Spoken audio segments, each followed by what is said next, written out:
Maggie Doyle felt the folded card slide across the white tablecloth before she saw the hand that placed it there. Seat 17.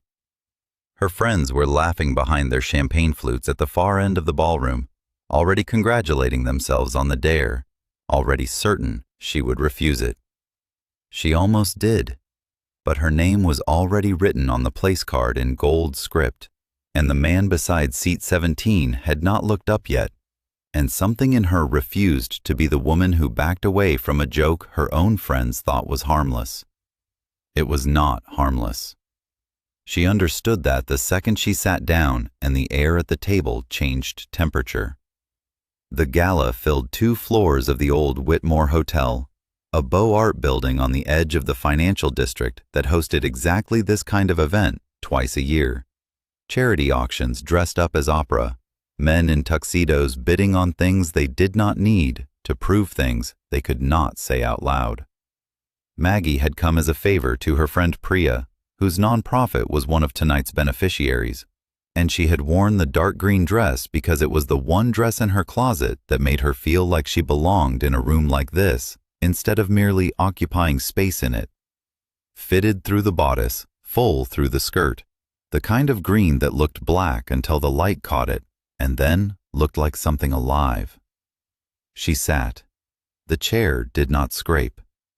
She had practiced pulling out chairs quietly her whole life, a small, unconscious apology for taking up room at all, and she hated herself a little for doing it now, in front of this stranger, as if his opinion of the sound her chair made mattered more than anyone else's in the building.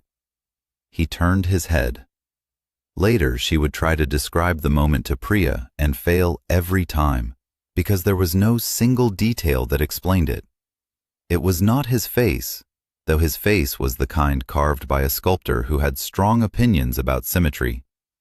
It was not the suit, black on black, cut so close to his frame that it read less like clothing and more like a second skin he had been born wearing. It was the stillness. Everyone else at the table had been performing motion all evening, laughing too loud, gesturing too wide, checking their phones, checking each other. He had been sitting with his hands folded on the table in front of him, a glass of something amber untouched at his right, and he had not moved once since she'd been watching, which had been exactly 4 seconds. "You're new," he said. His voice was quieter than she expected from a man who filled a room the way he did. Low, unhurried, with the faint, permanent trace of an accent that had been sanded down by decades in this city, but never fully erased. "I'm a +1, Maggie said. "Technically a +0, my friend's event. I got volunteered for this seat." Something moved behind his eyes. Not quite amusement. More like recalibration, the way a man might look at a door he expected to be locked and found instead unlatched. "Volunteered," he repeated. "It's a long story, involving a bet and 3 glasses of Prosecco. I have time." She did not believe that. Men like this did not have time. They had schedules, and schedules had gaps that other people filled at their convenience, never the reverse. But he was looking at her like he meant it, like the next 40 minutes belonged to whatever she chose to do with them, and that alone made him different from every man who had ever sat beside her at an event like this, and spent the whole night looking past her shoulder for someone thinner, someone more decorative, someone easier to be seen with. "Maggie Doyle," she said, because it seemed rude not to offer it. "Matteo Conti." The name landed at the table like a dropped glass. She felt it more than heard it, a ripple of stilled conversation 2 seats down, a waiter who had been approaching with a tray of appetizers who suddenly found urgent business at another table. She did not know who Matteo Conti was. She would learn within the hour, in fragments, the way you learn anything dangerous, second-hand and too late to matter. She learned it fully 40 minutes later when Priya found her in the hallway outside the ballroom under the pretense of refreshing her lipstick, and instead gripped her wrist hard enough to leave a mark. "Do you know who that is?" Matteo something. Conti. Priya's face had gone the particular shade of pale that meant she had heard something at the silent auction table that Maggie had not. That is Matteo Conti, Priya said, like repeating the name at a different volume might convey information Maggie was too slow to receive. As in the Conti family, as in half this hotel's construction contracts, and the other half of everything downtown nobody talks about at dinner. Maggie, 3 men who used to run the docks disappeared last spring, and everyone knows exactly whose name was attached to it. They just can't prove it. He does not go to these things. He does not sit at tables like this. He definitely does not talk to randoms. His date's friend sat him next to as a dare. He's not sitting with a date. That's not the point. What's the point? Priya's grip tightened. The point is, you get your purse. You say you have an early morning, and you leave through the side entrance before he decides you're interesting. Maggie should have listened. She thought about it, standing in that hallway with the noise of the ballroom bleeding through the doors, weighing the sensible thing against the thing she actually wanted, which was to walk back in and finish the conversation that had, for exactly 6 minutes, made her forget to be careful about how she was sitting, how she was laughing, whether her arms looked good in the light. She walked back in. He had not moved. The seat beside him, her seat, remained empty, and something in the set of his shoulders told her he had been aware of its emptiness the entire time she was gone, tracking it the way a man tracks a door he expects someone to walk back through. "Your friend told you who I am," he said when she sat. She tried. "And you came back anyway." "I finish what I start," Maggie said. "Even conversations with terrifying men at charity dinners." That was the first time she saw it. Not a smile, something adjacent to one, a fractional loosening at the corner of his mouth that vanished as fast as it appeared, gone before she could be sure she hadn't imagined it. "That's a dangerous habit," he said. "So I've been told." He studied her for a long moment, longer than social courtesy required, the kind of look that catalogued rather than admired, and she felt herself become aware of every part of her body under that attention. The roundness of her arms in the cap sleeves, the fullness of her that this dress did not hide so much as declare. She waited for the look to sour, the way it sometimes did on other men's faces, the polite recalculation, the search for an exit line. It didn't come. His eyes simply moved back to hers and stayed there. "You're not what I expected to find in this seat," he said. "Good different or bad different?" "I haven't decided yet." The auction moved through its motions around them, a string quartet, a man at the podium announcing lot numbers, applause rising and falling like tide. Matteo asked her what she did for work, and she told him the truth, that she managed claims investigations for a mid-sized insurance firm downtown, catching fraud before it drained a company's books dry, and he listened to the answer the way no one at these dinners ever listened, without glancing past her for a more interesting conversation elsewhere in the room. "You catch liars for a living," he said. "Something like that." "And how am I doing so far?" "You haven't lied to me yet. You've barely told me anything."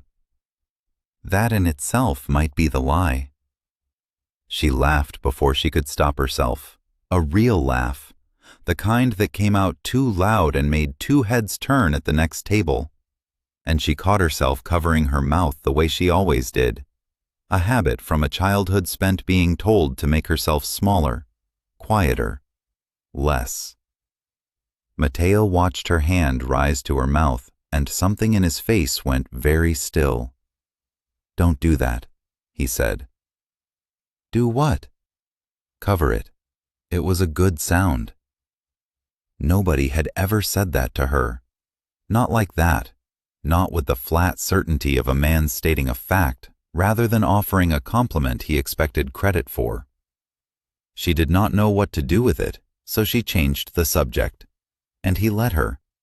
And the rest of the dinner passed in a conversation that felt less like small talk between strangers and more like two people circling something neither wanted to name yet. It was near the end of the auction, during the lull before the final lots were announced, that the first sign of the world beneath the world surfaced. A man approached the table, mid-40s, a face that did not belong at a black tie event, uncomfortable in his rented tuxedo the way a man is uncomfortable in a uniform that isn't his. He leaned down to Mateo's ear and said 4 words too quiet for Maggie to catch, but she watched the effect land in Mateo's jaw, a muscle there tightening once and then releasing, controlled the way everything about him seemed controlled. "Excuse me," Mateo said, and rose. He was gone 11 minutes. Maggie counted them without meaning to, watching the door he'd left through, aware of an unease she couldn't name settling into her chest like weather. When he returned, his tie was straightened and his expression had reassembled itself into the same composed stillness from before, but something in the room had shifted with him. The man in the rented tuxedo did not return. "Everything all right?" Maggie asked, because it seemed absurd to sit there pretending she hadn't noticed. "Business," Mateo said. "It doesn't concern you."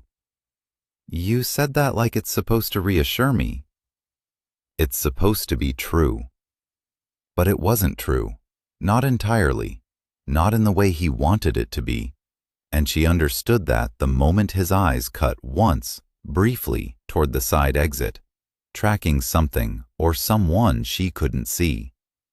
Whatever had happened in those 11 minutes had followed him back into the room, even if the man who delivered the message had not. The auction ended. The crowd thinned into the kind of loose, well-fed dispersal that happened at the close of these events. Small groups drifting toward coat check, toward cars idling at the curb. Maggie found Priya near the ballroom doors, already holding both their coats, her face carrying an expression that was trying hard to be casual and failing. "We should go," Priya said. "Now. Not in a minute. Now." "What happened?" "I don't know exactly, but Deb from the auction committee said 2 of the security guys just got pulled off the floor and sent to check the parking structure. And there's a rumor someone tried to get into the building through the loading dock with a gun in his jacket. And I would very much like to be in a taxi before anyone confirms that rumor." Maggie's stomach dropped. She thought of the 11 minutes. She thought of Mateo's jaw, the muscle tightening and releasing, the flat certainty in his voice when he said, "It doesn't concern you." They made it as far as the side entrance. The corridor that led from the ballroom to the parking structure was narrow, marble-floored, lined with the kind of tasteful art hotels bought in bulk from the same 3 vendors. Maggie was 3 steps ahead of Priya, reaching for the door, when a man stepped out from the alcove beside the elevator bank. He was not wearing a tuxedo. He was wearing a dark jacket zipped to the throat, and his right hand was inside it in a way that made every instinct in Maggie's body scream at once.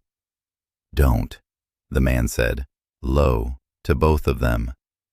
"Just stay quiet, and this doesn't need to get complicated." Priya froze.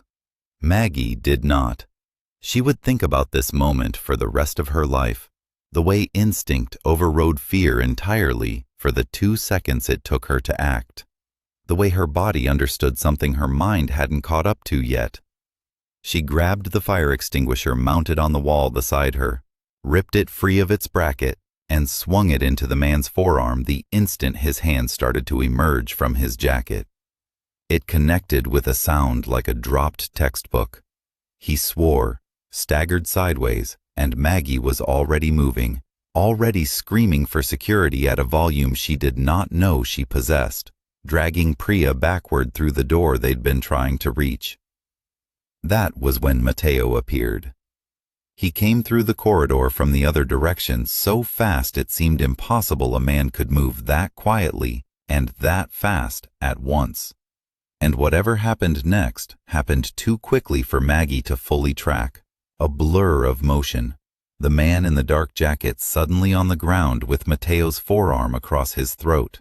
Two more men in suits appearing from nowhere to take hold of him, the whole scene resolving itself in under 10 seconds into something contained, controlled, over. Matteo straightened his jacket. He looked at Maggie the way a man looks at something he had not accounted for in his calculations. "You hit him with a fire extinguisher," he said. "It was the closest heavy object. Most people would have screamed and stood still." "I did scream. I just did other things at the same time." He stared at her for a long moment, and this time, the thing behind his eyes was not recalibration.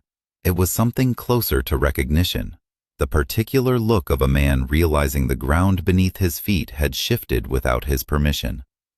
"You need to come with me," he said. "Both of you. Now." Priya was already shaking her head, already saying something about calling the police, and Matteo's voice, when he answered her, carried an authority that ended the conversation before it started. "The police will ask questions neither of you have good answers for," he said. "That man was not working alone, and whoever sent him will know within the hour that his attempt failed. I am not asking you to trust me because it is comfortable. I am asking because it is the only version of tonight where you both walk away from it." It was Maggie who said yes first.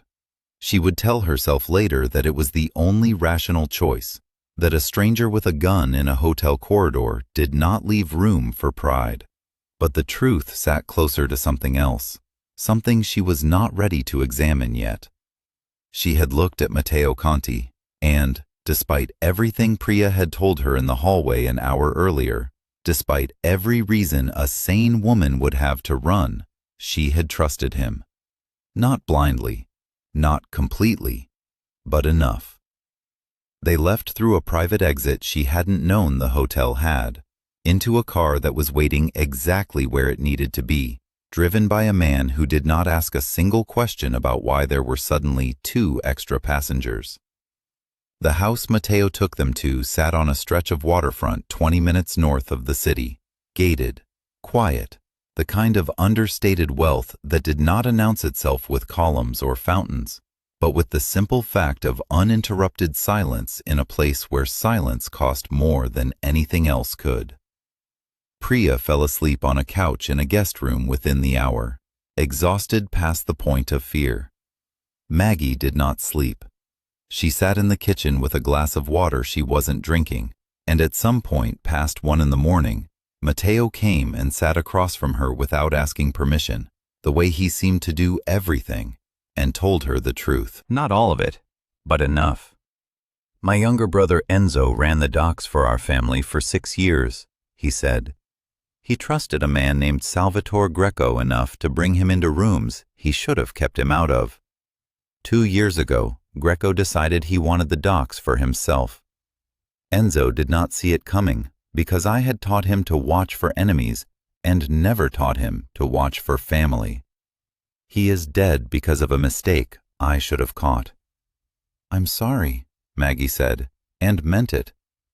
"I don't tell you this for sympathy. I tell you because the man in that corridor tonight works for what's left of Greco's people. And I believe he was there for me, not for you. But you were standing close enough to matter to them now. That makes you a problem I created. I intend to fix it. By keeping me in your house. By keeping you alive," Matteo said, "until I understand exactly how much danger you're in and exactly how to end it." She should have been afraid of the flatness in his voice when he said, "End it." Some part of her was, but a larger part of her, sitting in that quiet kitchen at 1 in the morning with a man who had just told her more truth in 10 minutes than most men told her in months, found herself thinking not of fear, but of the 11 minutes at the gala when he'd left the table and come back changed, and the 11 seconds in the corridor when he'd moved like violence was a language he'd been born speaking. "Why tell me any of this?" she asked. "You could have just said, 'Stay quiet and ask no questions.'" Because you hit an armed man with a fire extinguisher instead of running, Matteo said. You've earned better than a lie. The days that followed blurred into a rhythm neither of them named. Maggie could not go home, not yet, not until Matteo's people confirmed the house wasn't being watched. And so she existed in the strange, suspended space of his world, waking to the sound of the water outside her window, sharing meals with a man who ran an empire built on things she did not ask him to explain. She learned things about him in fragments, the way she'd learned his name that first night, sideways and incomplete. He read before bed, always something old, Marcus Aurelius, occasionally poetry he would never admit to enjoying. He remembered exactly how she took her coffee after the first morning and never asked again. He did not raise his voice, not once, not even when one of his men brought him bad news that made the room's temperature drop 10 degrees. On the fourth night, she found him on the back terrace overlooking the water, a glass of the same amber liquid from the gala untouched in his hand, staring at nothing in particular. "You don't drink it," she said, nodding at the glass. "You never do. You just hold it." Enzo drank scotch, Matteo said. This was his brand. I order it out of habit and never finish it. It's a stupid ritual. It's not stupid. He looked at her then, really looked, the way he had that first night at the table, and something in his face had stopped guarding itself the way it usually did. "You should be terrified of me," he said. "Most people are, and they're right to be. I have done things in this life that would make you leave this house and never look back if you knew all of them. I'm not most people." "No," he said, "you're not." He said her name then, differently than he had all week, differently than anyone ever had. Not Maggie, the way a stranger says a name they've just learned. Maggie, the way a man says the name of something he has decided he cannot afford to lose and is furious with himself for deciding it anyway. Neither of them moved for a long moment. The water made its quiet sound against the rocks below the terrace, and somewhere behind them in the house one of his men crossed a hallway, and the ordinary world went on existing at the edges of the moment while the two of them stood inside something that had nothing to do with it. "This is a mistake," Matteo said, but he did not step back. "Probably," Maggie agreed, and did not step back either. He did not kiss her that night. He came close enough that she felt the warmth of him, close enough that the cedar and tobacco of his cologne became the only thing she could smell, and then he exhaled once, hard, like a man setting down something heavy, and told her to go inside before he did something he could not undo yet. She understood, later, that the word "yet" had been the confession. He had not said "not yet" as a rejection. He had said it as a promise with a condition attached, and the condition was danger, still unresolved, still circling both of them like a held breath. The danger arrived in full 3 days later. It came in the form of a photograph, delivered to the house by a courier who left it in an envelope with no return address. Maggie found Matteo in his study staring at it, his face gone to stone in a way she had not seen before, not even the night he told her about Enzo. She crossed the room before he could stop her and looked over his shoulder. It was a picture of her, taken outside her own apartment building, the one she had not been allowed to return to, taken close enough that whoever had shot it could have reached out and touched her. "They know where you live," Matteo said, and his voice had a controlled fury in it that scared her more than the picture itself. "Greco's people have been watching your building since the night at the hotel. This is a message. They want me to know they can reach you whenever they choose." "Then let me help you end it," Maggie said. "I'm not asking to be protected from this. I'm asking to be part of stopping it." "Absolutely not. You don't get to decide that alone. I decide everything that keeps you breathing," Matteo said, standing now, and for the first time since she'd met him, she saw something crack through the composure entirely, something raw and unguarded. I already failed to protect one person I loved because I trusted the wrong man in the wrong room. I will not make that mistake with you." The word loved sat between them like something neither of them could take back. "You don't get to protect me by shutting me out," Maggie said, quieter now. "I catch liars for a living, Matteo. I read people's financial lives for patterns they think are invisible. If Greco's people are moving money to fund whatever this is, I can find the trail faster than anyone on your payroll." He wanted to refuse her. She watched him want it, watched the argument build behind his eyes, and then, slowly, dismantle itself as he recognized the truth in what she'd said. "If anything happens to you because I let you do this," he said, "it won't. I'm not asking you to trust luck. I'm asking you to trust me." He gave her 3 days of financial records, shell companies, wire transfers routed through accounts designed to look abandoned, and Maggie worked through them at his kitchen table with the same focused intensity she brought to every fraud case that had ever crossed her desk. Except this time, the stakes were not a company's bottom line, but her own life, and the life of the man across the room from her, who kept finding excuses to walk past and check on her progress, though they both knew he was really just finding excuses to be near her. She found it on the 3rd night. A shell company registered to a warehouse on the waterfront, funded through an account that traced back, after 4 layers of obfuscation, to a name Matteo recognized instantly. "Greco's cousin," he said, staring at the screen. "He's been running this through a legitimate freight company for cover. This is how they've been moving weapons into the city without tripping anyone's radar." "There's a shipment scheduled for Friday," Maggie said, pointing at a manifest buried 3 folders deep. "If you can catch it at the warehouse before it moves, you cut off whatever they're planning before it starts." Matteo looked at her the way he had never looked at anyone in her presence. Something between awe and terror. The particular expression of a man who has just watched someone hand him exactly what he needed and is only now understanding the cost of needing her that much. "You just ended this," he said. "We just ended this," Maggie corrected. "There's a difference. I'm not standing outside your world anymore watching it happen to me. I chose to be inside it." He crossed the kitchen and kissed her then.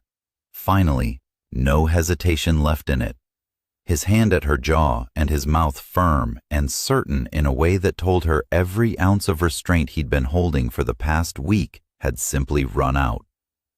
She kissed him back with the same certainty, hands fisting in the front of his shirt, and when he finally pulled back enough to rest his forehead against hers, he said her name again, the way only he said it, like it belonged to him now, and he intended to keep it that way.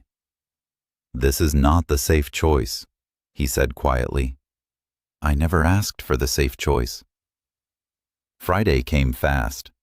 Matteo's men moved on the warehouse at midnight, and Maggie waited at the house with a phone in her hand and a fear in her chest she did not try to name, because naming it would have meant admitting how much she had at stake in a man's safe return. It was nearly 3 in the morning when his car finally pulled through the gate, and she was on the porch before the engine cut, and he was out of the car and pulling her into him before she could say a single word, both of them wordless for a long moment in the cold night air. "Greco's cousin is finished," Matteo said finally into her hair. "The shipment never left the warehouse. This is over." "All the way over?" "All the way over." He pulled back enough to look at her, and his expression had none of the guardedness it carried that first night at the gala, none of the flat control he wore like armor in every room she'd seen him occupy since. He looked, simply, like a man who had almost lost something he had decided he could not survive losing and had gotten it back anyway. "I am not a man who deserves an easy ending," Matteo said. "Everything about my life is a debt someone else pays for. I told myself I would not let you become one more name on that ledger. And then you hit a man with a fire extinguisher, and I understood I never had a choice in the matter at all. "I don't want an easy ending," Maggie said. "I want the true one, whatever that costs." "It will cost you the ordinary life you had before that gala." "I never fit that life the way people wanted me to anyway," she said, and there was no self-pity in it, only the plain fact of a woman who had spent 23 years being told to take up less space and had finally found a man who looked at all of her and did not flinch, did not calculate, did not search the room for someone smaller to want instead. He kissed her again on that porch, unhurried this time, both of them finally without the weight of danger hanging over the moment. And when he pulled back, he did not let go of her hand. "Stay," he said. It was not a question. "I already decided that," Maggie said. "3 nights ago, on that terrace, when you told me to go inside and I realized I didn't want to." The water moved against the rocks below the house in the dark, patient and unbothered, the way it had every night since she'd arrived. And for the first time since she'd sat down in seat 17 as a dare her friends thought was harmless, Maggie Doyle understood that some rooms you walk into by accident end up being the room you were always supposed to find. If you made it this far into a story that started with a dare and ended somewhere far more dangerous and far more honest, you already know exactly the kind of story this channel exists to tell. Hit like if Mateo earned that ending. Subscribe if you want the next one waiting for you, and drop a comment telling me which line hit hardest, because I read every single one.